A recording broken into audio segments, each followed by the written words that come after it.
Olá, pessoal. Hoje nós vamos falar sobre úlcera péptica. Na primeira parte da aula, eu vou falar um pouco sobre a fisiopatologia, a relação com Helicobacter pylori, e numa segunda parte da aula, propriamente, nós vamos falar mais sobre a apresentação clínica endoscópica e o tratamento. A úlcera péptica é uma coisa bastante frequente na população, né? Quase 10% da população global tem. Isso tem melhorado um pouco, tem havido um pouco de queda. As úlceras duodenais costumam ser mais frequentes que as gástricas. Caracteristicamente, as duodenais ocorrem mais em faixas etárias mais jovens e a gástrica em mais idosos, né? Mas, basicamente, não dá para a gente ter uma diferença contra a apresentação clínica. Também aquela história do dói, passa, isso não é uma coisa muito fiel, você tentar correlacionar essa sintomatologia, essa ordem das coisas com o tipo da úlcera. E a frequência maior da gástrica nos idosos provavelmente se deve ao maior uso de anti-inflamatórios. A definição de uma úlcera é basicamente uma solução de continuidade que ultrapassa a mucosa, atingindo a submucosa, podendo até penetrar na camada muscular e até eventualmente perfurar para dentro da cavidade. Basicamente ocorre porque ocorre um desequilíbrio entre fatores de agressão e de proteção da mucosa gástrica. Aqui só para ilustrar para vocês, então a úlcera ela penetra a camada muscular, tá? Ela pode chegar até a muscular da mucosa e passar até a camada muscular mesmo e aí perfurar para dentro do peritônio, que é o meu caso aqui desses que a gente está vendo numa imagem endoscópica. Ó. A perfuração da parede, né, ela permite que o suco gástrico contendo ácido ultrapasse, pode até ir para a cavidade, dar uma peritonite, então permitindo a entrada de ar líquido, ácido para dentro do peritônio, é a úlcera perfurada.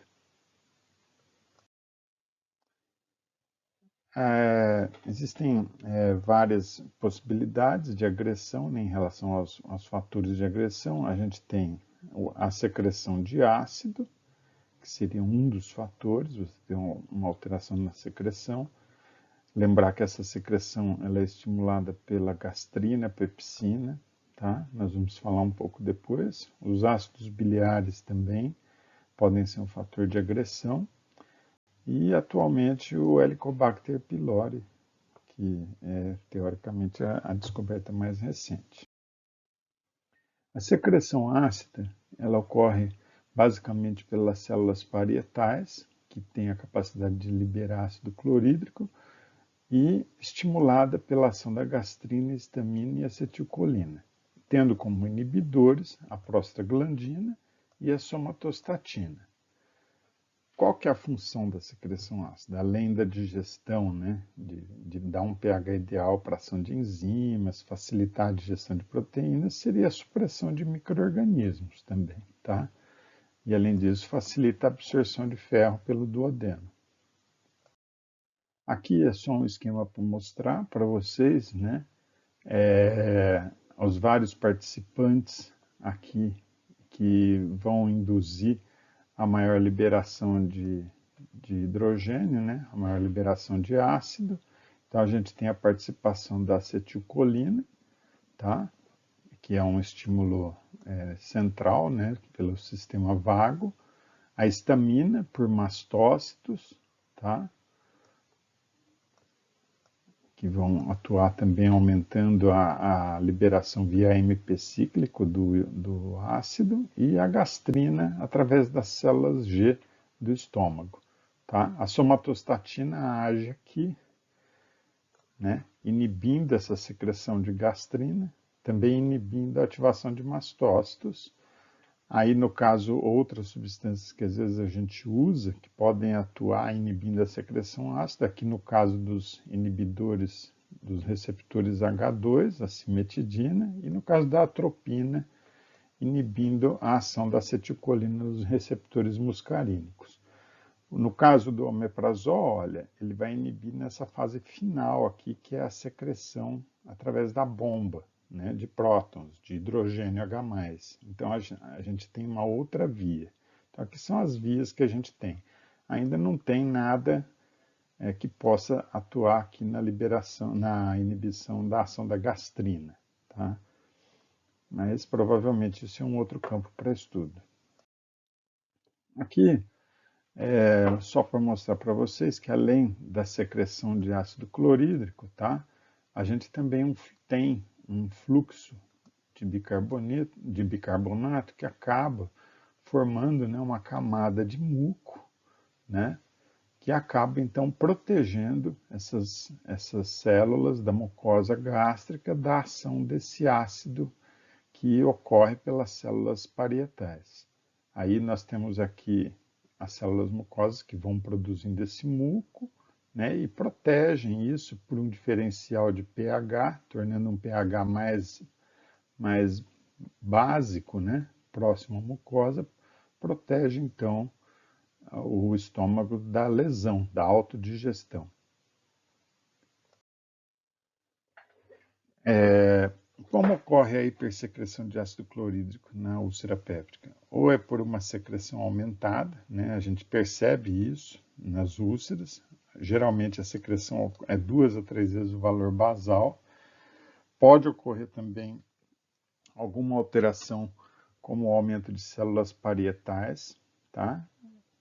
Produtoras desse ácido. E pode haver também uma hipersensibilidade das células, que às vezes pode ser encontrada também nos ulcerosos, né, com uma sensibilidade maior à ação da acetilcolina, gastrina e histamina. E aí eles seriam indivíduos hipersecretores. E, eventualmente, uma menor sensibilidade inibitória das células G no antro à ação, por exemplo, da somatostatina. Existem fatores ambientais, né, também, que eles devem ser considerados. E aí, na verdade, a gente sempre imagina, né, que nesse meio ambiente do estômago você tem tanto os fatores locais de agressão e de proteção, que no caso é o ácido e o muco de proteção, né, o ácido de agressão e o muco de proteção, mas você tem aí a colaboração de outras coisas, por exemplo, o helicobacter, o cigarro, anti-inflamatórios. E no caso dos fatores de defesa, né, alterações na camada surfactante, alterações no epitélio, alterações no fluxo sanguíneo que pode ocorrer na mucosa gástrica, que prejudica a formação de muco. Tudo isso pode ser causado, por exemplo, por alimentos, toxinas, medicamentos, tá? Aqui, só para a gente ter uma ideia da etiologia e fisiopatologia da úlcera péptica, mais relacionada aos mecanismos, tá? A gente tem aqui os fatores exógenos, tá? A ação da pepsina e ácido, fatores endógenos, e aí nós teríamos a primeira linha de defesa, que é o muco e bicarbonato. A segunda linha de defesa, uma vez passando pelo muco e bicarbonato, nós temos as células epiteliais, mecanismos de barreira dessas células, né? E fatores de defesa intrínseco para proteção dessas células contra o ácido. E a terceira linha de defesa, que é feita basicamente pelo fluxo sanguíneo, que é capaz, mesmo na ocorrência da passagem dos prótons, do H+, de fazer um fluxo que consegue fazer a remoção, né, retrógrada desses prótons, né, e resguardar a integridade da mucosa. Então, você poderia ter eventualmente uma lesão por conta disso, tá? Além da lesão, a gente teria a linha de reparação. A primeira linha de reparação é a restituição desse meio ambiente em condições normais de função, Depois, a segunda linha de reparação se refere basicamente a, tendo as células lesadas, você ter a capacidade de replicação celular com a formação, então, da ferida de reparação. E a terceira linha de reparação, tá? Seria a formação do tecido granulomatoso, quando você tem a lesão de fato, aí você acaba tendo um tecido de granulação e angiogênese e, eventualmente, se caso a úlcera for profunda, a remodelação da membrana basal, né, da membrana basal que vai compor a ferida. Então, são linhas de reparação, que uma vez todas elas rompidas, havendo um desequilíbrio, você tem a formação da úlcera. Então, só relembrando, a primeira linha de defesa, o muco, tem sido demonstrado que o muco de pacientes com úlcera gástrica e duodenal, infectados pelo H. pylori, ele é mais heterogêneo e estruturalmente fraco. Então, possivelmente, a presença da bactéria altera esse muco de uma maneira generalizada. A questão do bicarbonato, parece que os pacientes com úlcera duodenal têm uma secreção de bicarbonato deprimida. Isso é encontrado em boa parte dos pacientes. Na segunda linha de defesa, algumas alterações podem ser encontradas na defesa intrínseca do epitélio celular, né, em que ele é incapaz de fazer a extrusão de íons H+, e de ter mecanismos antioxidantes, tá? E a terceira linha de defesa também pode estar prejudicada, né, impedindo a ferida de se cicatrizar, que seria um fluxo sanguíneo mucoso inadequado. Então, nessas situações, a gente acaba tendo a formação e a manutenção do leito ulceroso. Em relação ao Helicobacter, né, e a úlcera péptica gastroduodenal, em relação à epidemiologia, é uma bactéria gram-negativa, espiralada, ela é móvel, né? Ela coloniza o lago mucoso. O homem parece que é o único hospedeiro natural. A metade da população, pelo menos, está infectada. No Brasil, ocorre em 50% a 80% dos adultos, né? E a contaminação é via oral. E geralmente pode causar uma gastrite aguda, levar a uma gastrite crônica. E 10 a 20% desses contaminados podem evoluir para doença ulcerosa. Então, em resumo, quase todo mundo tem, tá? Mas alguns somente desenvolvem a doença. Então, se é somente o Helicobacter ou se tem um outro fator de agressão ou alguma outra fator de defesa prejudicado, isso ainda é uma questão que merece bastante estudo, tá? Ele tem uma distribuição no mundo irregular, a nível mundial, né? Sendo a prevalência mais frequente em países em desenvolvimento. Então, como a gente pode observar, tá? Basicamente por conta das condições sanitárias, tá? Então, como é uma bactéria de transmissão oral, talvez até fecal oral, né, ela habita os alimentos, né? Então é possível que as pessoas se contaminem dessa forma. Como que a bactéria ela faz, né? O que leva o Helicobacter a causar essa lesão, né? Basicamente é em função de uma enzima que é a urease, tá?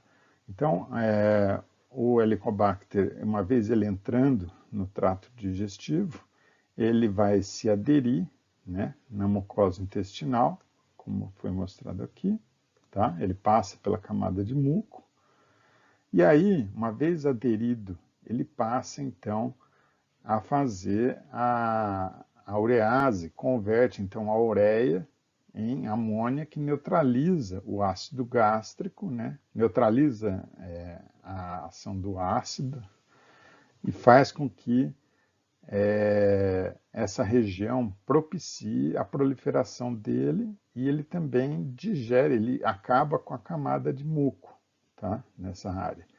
De forma que ele torna aquele ambiente ali favorável à sua colonização. Conforme isso vai ocorrendo, tá?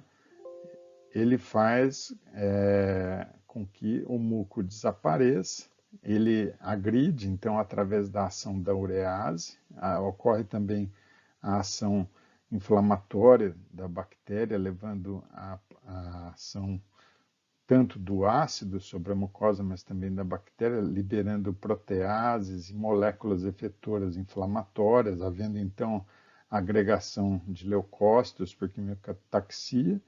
O ácido passa, porque a camada de muco é perdida, ele consegue então romper a camada de muco, e aí, junto com a bactéria, ocorre a lesão ulcerosa mais facilmente. É isso que supõe-se. O diagnóstico, em geral, ele é feito por exames sorológicos, pode ser feito também por testes respiratórios, pela detecção da atividade da urease na biópsia endoscópica, pela histologia e pela cultura. Como vocês podem ver aqui, os testes da urease, a histologia e a cultura são os que têm as melhores especificidades, mas quase todos esses testes que a gente colocou aqui, eles têm uma boa sensibilidade. E alguns são mais aplicáveis para o diagnóstico inicial e alguns outros mais para o follow-up. Tá? Em geral, aqui no nosso serviço, nós fazemos a biópsia com a pesquisa do teste da urease, que é feito na hora, e o material é encaminhado para a histologia, é feito também a sorologia e a cultura. Tá bom? Agora, nós vamos falar mais a respeito dos aspectos clínicos e morfológicos das úlceras propriamente. Então, nós vamos falar primeiro da úlcera gástrica, que, assim, para aqueles que gostam, né, dessas apresentações clínicas, é aquela caracterizada pelos 4 tempos, que é não dói, come, dói e depois passa. Tá? Essa apresentação, geralmente, ela está relacionada à presença do ácido nos vários momentos relacionados tanto ao jejum quanto ao momento da alimentação. Então, em geral, o indivíduo em repouso, ele não mantém uma secreção ácida contínua, aí a úlcera passa bem, ele fica sem dor durante o dia, ele está tendo só muco, digestão só de saliva. Aí, quando ele come, geralmente vai ocorrer tanto na fase cefálica quanto depois, a hora que ele já começa a se alimentar, ocorre o aumento da secreção gástrica, tá? Então, nesse momento da fase cefálica, já aumenta a secreção de ácido clorídrico, ele vai ter dor. Aí ele come um pouquinho, já passa, porque tampona, né? O pH é tamponado e logo depois ele já fica melhor de novo. Então, mas eu ia sugerir a vocês que não se apeguem a essa manifestação clínica, porque isso não é a regra.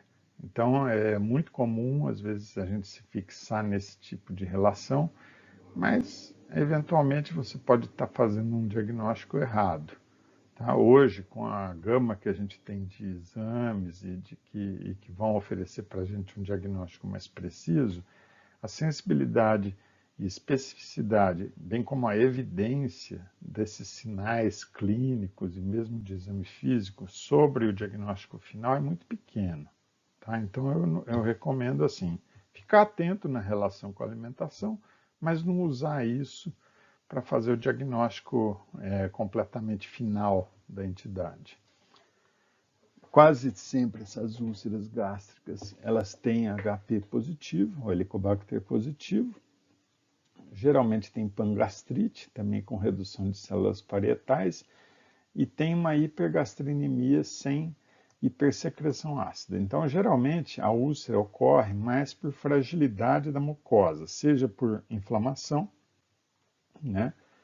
Então, no caso, o Helicobacter teria um papel nisso, a redução da capacidade regenerativa, por isso que até é aquela questão da importância no idoso, e a alteração do muco, que pode estar relacionada ao uso dos anti-inflamatórios, com diminuição das prostaglandinas.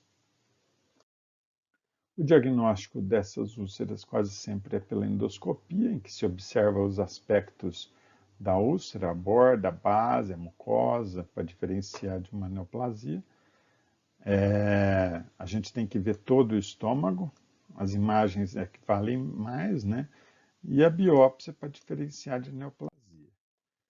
Até o século XIX, a gástrica era mais frequente que a duodenal, mas atualmente está ocorrendo um pouco mais de úlcera duodenal, principalmente em algumas regiões. Ainda no Japão permanece a úlcera gástrica.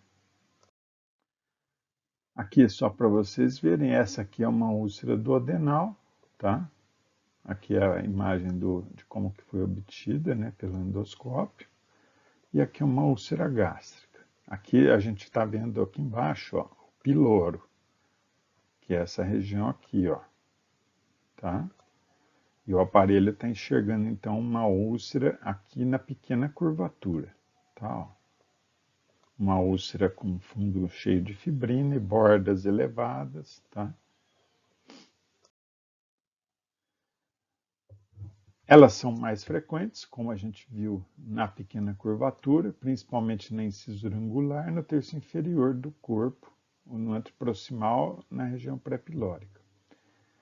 Ocorre aquela incisura em tenda, né, que dá um pinçamento, então parece que ocorre um teto de tenda, assim, mas podem surgir em qualquer localização, não é obrigatório, tá bem? Na duodenal, mais da metade das úlceras duodenais vão ocorrer na parede anterior. Tá? Elas são mais raras no ápice do bulbo, aí às vezes é difícil enxergar, porque o local é pequeno, não dá para virar muito o aparelho. Tá? E aí, nesses casos, a gente acaba tendo que distender muito, tem que preparar o doente para conseguir fazer o exame da antiespasmódico. E raramente você vai ver úlcera já na segunda porção, porque também aí nessa altura já começa a ocorrer a alcalinização do meio pela ação da bile e pelo suco pancreático. Então, já na segunda porção, a gente já não tem tanto meio ácido para lesar, tá? Aí as úlceras, elas têm um ciclo, que a gente é o ciclo de evolução dela, ele é o ciclo vital de Sakita, que foi denominado em 73, e que é composto em 3 fases, cada um com 2 subdivisões, que a gente vai mostrar. Então, ele é dividido na fase A, H e S. O A de ativa, o H de cicatrização e o S de, ou melhor, é aqui quando está ocorrendo a cicatrização e aqui o S quando já é uma cicatriz, tá? Então ela sai da ativa para a fase cicatrizada. Aí a fase ativa são essas que a gente está enxergando aqui, olha. Então você enxerga, na verdade, a lesão bem aguda, né? É uma base que é lisa, suja, geralmente com restos de necrose, olha. Tá? Ó, aqui embaixo, aqui, né? Tem resto de necrose, sangue, né? E tem bordas a pique, ou seja, elas são como se fosse uma cratera recém-cortada, sem edema ainda, né? Ela só está aberta e não tem convergência de pregas também, como se indicando já uma cicatrização. Então, essa é a fase ativa. Essa que eu mostrei era a fase que a gente chama de fase A1. Né? Agora, quando passa um pouquinho de tempo, ela ainda é ativa, mas ela já é agora classificada como A2, porque ela já começa a recobrir aquele fundo que antes era todo de sangue, resto necrótico, já com uma fibrina esbranquiçada, e as bordas já começam a ter mais edema, indicando que está ocorrendo, né? Está ocorrendo já um processo cicatricial. O halo é discreto de piremia, né? E tem um pouco de convergência das pregas, aqui não dá para enxergar bem, mas as pregas tendem em direção à úlcera, mas bem discretamente. Aí na fase de cicatrização, a fase H1, a gente tem uma fibrina já fina, superficial, tá? Aqui também tem outro, né? E tem uma convergência de pregas, mas que desaparece em tecido deprimido e hiperemiado. Mas é assim, já diminui aquele edema importante, você só vai ver então a úlcera cicatrizando. Depois, na fase H2, é quando termina a cicatrização e fica só uma fibrininha marcando. Tá, ó. Você não percebe mais nada no tecido, não tem depressão, não tem edema, não tem convergência, não tem nada. A fase S1, que já é a cicatriz, a gente tanto pode enxergar uma cicatriz vermelha, aqui está até difícil ver, porque parece que é tudo vermelho, mas deve estar nessa região aqui. Ela tem convergência de pregas, mas que desaparecem regularmente, tá? Ou seja, quando tem motilidade, você não vai percebendo mais nada, né? Então não ocorre aquela infiltração do tecido permanente. E por fim, a cicatriz branca, que é a fase S2, em que já está um tecido estável, não tem mais lesão importante nenhuma, tá? E com uma areolinha esbranquiçada, com mucosa, com convergência de pregas ao redor, mas um tecido já fino e com aparência bem uniforme. Ainda além disso, a gente tem uma outra classificação que é utilizada no caso das úlceras com sangramento, que eu também não vou entrar tanto em detalhe, porque é mais de endoscopista, mas ela vai do, assim, é 1A, depois o 1, 2A, 2B, 2 e o 3.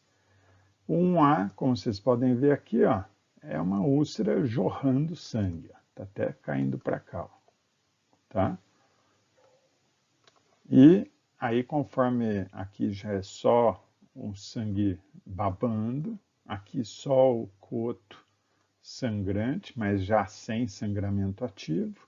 Aqui a presença de coágulo, aqui um fundo já fibrinoso e aqui já um fundo inteiro com fibrina sem sinais de sangramento. Então o Forrest ele se refere não à evolução da úlcera, mas sim uma fase mais aguda relacionada ao sangramento, à úlcera sangrante. Então, quando a gente fala, é um Forrest 1, 1A, é uma úlcera que está esguichando sangue.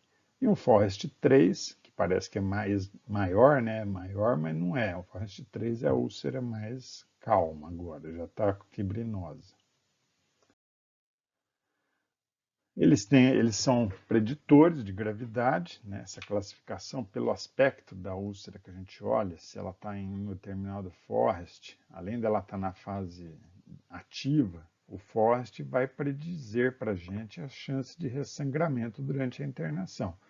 Então, como você pode ver, aqui no Forrest 2A, olha, e em direção ao Forrest 3, a gente diminui a chance de ressangramento. Então, o 2A e o 1A, o 1A e o 1, eles estão sangrando mesmo, mas o 2A até o 3, a chance de ressangrar vai diminuindo depois. Bom, quando a gente não trata a úlcera, as complicações podem ocorrer, até 30% dos casos. Quais são as complicações mais importantes? A hemorragia, a perfuração e a obstrução por estenose. Em 10% dos ulcerosos, a hemorragia é a primeira manifestação. E em 1/3 dos pacientes com úlcera perfurada, eventualmente, o episódio perfurativo constitui o primeiro sintoma. Tá? Então, assim, sempre na hemorragia digestiva, a gente tem que pensar em úlcera. Tá? Como é que a gente diferencia também a úlcera benigna da maligna? Como é que faz essa diferenciação? Isso é uma coisa mais do endoscopista, mas é óbvio que, clinicamente, o indivíduo ulceroso com neoplasia, ele pode ter um agravamento dos sintomas, por exemplo, de emagrecimento, ter uma maior frequência de sangramento ou de perda de sangue oculto, ou eventualmente ter já prejuízo com estenose, né, porque a lesão neoplásica ela pode infiltrar e prejudicar o trânsito, mas assim, a maior parte das vezes é difícil diferenciar um ulceroso, se é só úlcera ou se é câncer, somente pelo quadro clínico. Só raramente pode acontecer já de você fazer esse diagnóstico, mas a não ser que já esteja em fase avançada. Mas pela endoscopia, a gente basicamente observa a base, a borda e a mucosa ao redor da úlcera. Na úlcera, tá, a base é plana, lisa, tem fibrina, sangue. Na neoplasia, ela é irregular, necrótica, tem um aspecto infiltrante elevado. A borda da úlcera é lisa, oval, regular. Já na neoplasia é tortuosa, infiltrada, indefinida. A mucosa, a gente percebe a convergência regular das pregas, ou seja, as pregas do estômago, elas caminham em direção à úlcera de uma maneira regular e chegam até a borda da úlcera. Já, na verdade, quando há uma neoplasia, pode haver até um apagamento por conta da infiltração da mucosa ao redor e até fusão de pregas. Às vezes até tem algumas imagens que a gente chama uma prega que termina abruptamente, quando está indo em direção à úlcera, para e aí vai o tecido infiltrado. Tá? Mas, aqui embaixo, eu já risquei tanto, mas aqui embaixo está escrito isso, que até em 20% dos casos, as lesões malignas podem parecer demais com as benignas. Então, a gente acaba tendo que biopsiar. A diferenciação, então, é difícil e por isso que é obrigatório biopsiar a borda de toda lesão ulcerada, fazendo vários fragmentos para estudo. Tá? No mínimo, a gente tira 6 fragmentos em toda a borda da úlcera. Tá? O tamanho da úlcera, ele não é um fator assim importante para você falar se ela é benigna ou maligna, porque às vezes a gente vê algumas úlceras assim completamente escandalosas e elas são benignas, tá? E outras pequeninhas, mas irregulares e que podem ser malignas. Eventualmente, né, é importante você fazer uma nova endoscopia depois do tratamento nas lesões gástricas, né? Inclusive por conta dessas dificuldades de diferenciação. Porque, às vezes, se a lesão for muito grande, a não ser que você faça umas 20, 30 biópsias, né? Mas pode acontecer de uma lesão muito grande, você com 6 biópsias pegar só tecido bom.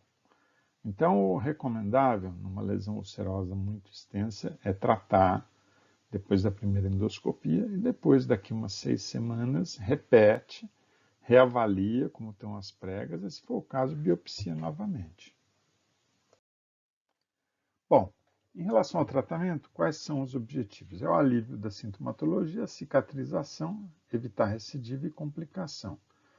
Aí, o que a gente sempre preconiza é evitar alimentos, né, que sejam lesivos à mucosa, ou seja, diminuir os fatores de agressão, e também aqueles que podem induzir a secreção ácida. Cessar o tabagismo, né, que tem ele é um fator bastante importante. Atuar em pró-secretores, né, e antissecretores, aí com as medicações de escolha para o tratamento. Quais são as opções de pró-secretores? Tá? Esses pró-secretores, o que eles fazem? Eles aumentam a secreção de fatores protetores, ativam a replicação celular e o fluxo sanguíneo. As medicações que a gente tem é o sucralfato, 1 grama 4 vezes ao dia, sempre antes das refeições, e lembrar que ele precisa da ativação pelo ácido, então não pode usar o sucralfato já tendo se alimentado, porque aí não tem ácido suficiente. E o substrato de bismuto coloidal, que você pode dar 120 mg 4 vezes ao dia, 30 a 60 minutos antes das refeições e à noite antes de se deitar. O sucralfato, ele tem, além dessa propriedade, ele tem a capacidade de aderir, eventualmente nas lesões exulceradas, né, e forma uma camada protetora. E o bismuto, por outro lado, tem uma ação antibactericida. Ele é bactericida, desculpa. E aí ele até nos casos em que a gente suspeita de HP, ele pode ajudar. Tá? Agora, os antissecretores, nós temos os bloqueadores H2, que vocês lembram lá daquele esquema, onde que eles agem, eles bloqueiam até 70% da secreção ácida, eles cicatrizam até 85% das lesões em 4 semanas. Você pode até aumentar um pouco mais o uso e pode ser usado numa dose única matinal ou noturna, né? Mas geralmente a gente prescreve em 2 tomadas, tá? Quais são os bloqueadores que a gente tem? Tem a cimetidina, a ranitidina, a famotidina, a nizatidina e tem outras dinas que também existem no mercado. São drogas boas e ainda dá para usar razoavelmente. Nós temos também os inibidores de bomba de prótons. Lembram onde eles atuam? Eles já atuam lá naquela fase final, na secreção ácida, bloqueando a atividade da potássio ATPase, responsável pela união do hidrogênio com o cloro no canalículo da célula parietal, ou seja, na fase terminal da secreção do ácido. Tá? Ocorre a cicatrização de 70% das lesões em 2 semanas, você usa pela manhã em jejum, você pode ter hipergastrinemia de 48 a 96 horas após, e se houver lesão ativa após 4 semanas, você pode aumentar a dose. Os inibidores da bomba de prótons, né, a gente faz a ressalva para não usar se houver surgimento de carcinoide gástrico ou possibilidade de aumento de células enterocromafins-like, né, porque pode induzir a uma piora do câncer. Há um risco teórico de acloridria e aumento de população bacteriana porque você tira o fator de defesa. O ácido foi feito para isso, tá? Então, se você está pensando que o Helicobacter é ruim, né, e você entra com o inibidor de bomba de prótons, você está colaborando até um pouco mais para ele, porque ele vai ter um fator a menos de agressão a ele, a bactéria, né? Então ele consegue colonizar melhor até. Então acho que o clínico tem que ponderar, tá? Mas assim, houve uma época em que o FDA estava proibindo, né, o uso da bomba de prótons assim, de uma maneira muito prolongada e restrita, mas apesar de todas essas conversas, até hoje não teve uma comprovação do aumento de incidência de neoplasias. Mas a gente é cauteloso e tem procurado, assim, na medida do possível, usar de uma maneira bem regrada. É que, na verdade, as pessoas usam de forma indiscriminada. Tem vários desses medicamentos, né, que vocês já devem conhecer, o omeprazol, rabeprazol, lansoprazol, pantoprazol, esomeprazol, as doses diárias são essas, tá? E quando a gente trata, por fim, o Helicobacter pylori? Quando a gente tem úlcera péptica gastroduodenal, né, pode-se tratar um linfoma malte de baixo grau, pós-cirurgia para câncer gástrico, pós-ressecção de câncer gástrico precoce, gastrite histológica intensa, gastrite atrófica, parentes de primeiro grau de pacientes com câncer gástrico, quando o paciente muitas vezes ele não refere melhor e ele acha que mesmo com tratamento com inibidor de bomba não sara, então você tem que tratar. Quando você não identifica uma causa para uma anemia ferropriva, ou púrpura trombocitopenia idiopática. Então, assim, hoje a indicação de tratamento do HP, ela está ficando mais restrita até porque a gente tem tido muita resistência bacteriana. Então, quando ocorreu a ocorrência do descoberta do HP, ocorreu uma corrida, né? Então todo mundo tratou com muito antibiótico, então apareceram formas já resistentes. Então hoje o tratamento ele tem que ter um pouco mais de indicação. No caso, na erradicação da HP, a gente tem como primeira linha o uso do IBP, mais a claritroamoxicilina, por 2 tomadas diárias no mínimo 7 dias, e manter o IBP 2 vezes por dia por mais 21 dias. Em geral, não estando naqueles grupos que eu mencionei anteriormente, eu só vou evoluir para o tratamento se o paciente realmente não tiver melhorado, tá? Já na erradicação, você vai ter que fazer no mínimo 8 semanas de tratamento. É indicado quando você tem úlcera gástrica, úlcera duodenal recorrentes e já tratadas sem sucesso, linfoma malte de baixo grau. O ideal é fazer o teste respiratório, fazer as biópsias com dosagem da urease e a histologia e suspender os antissecretores 7 a 10 dias antes do exame, tá? Aí você fala que o indivíduo foi bem tratado, tá?